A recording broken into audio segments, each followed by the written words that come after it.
The Automobile Manufacturers Association had decreed in the late 1950s that they didn't want their members supporting motor racing. Can you believe that? It wasn't taken very seriously by either Ford or Chrysler. And so, Zora Duntov saw no reason why in 1963 Corvette couldn't attempt to produce racing cars that could win the FIA World Championship for GT cars.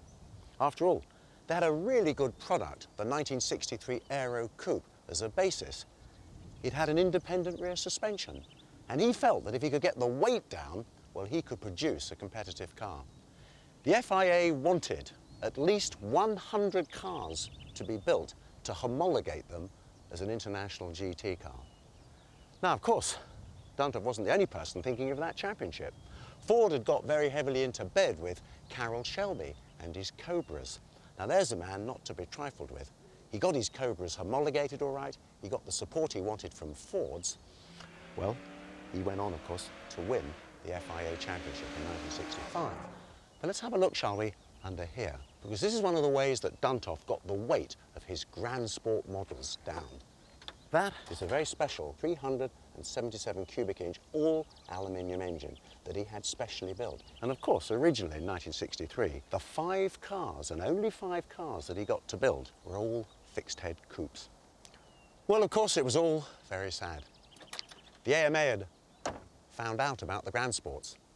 They'd grown like mad to General Motors management, and management told Duntov, in no short terms, stop it, no more racing, no more developing, get rid of those cars. In 1964, 3 of these Gran Sports were entered at Sebring.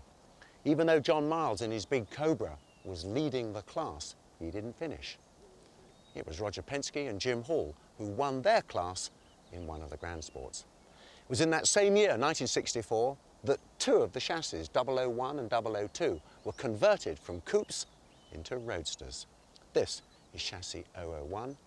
And it was purchased in 1966 outright from Corvette by Roger Penske. He took it to Sebring. Sunoco sponsored him, painted the car blue. And I have to say, when you look at these cars, they are truly fantastic. Ultimately, all 5 cars were purchased by John Meekham. I'm told he paid about $5,000 each for them. And just to see one is a treat.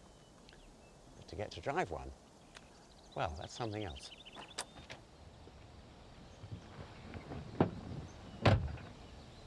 Incidentally, 1966 was the last year that Roger Penske competed as a driver. From then on, he went on to found, I would say, the most iconic motor racing dynasty the United States has ever seen.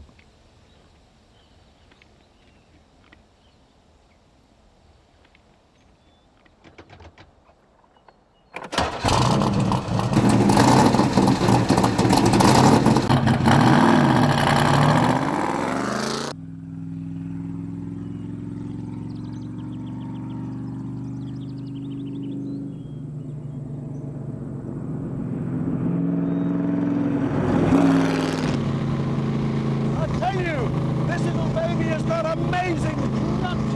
If only they could have raced him against the Cobras, we'd have seen some real battles.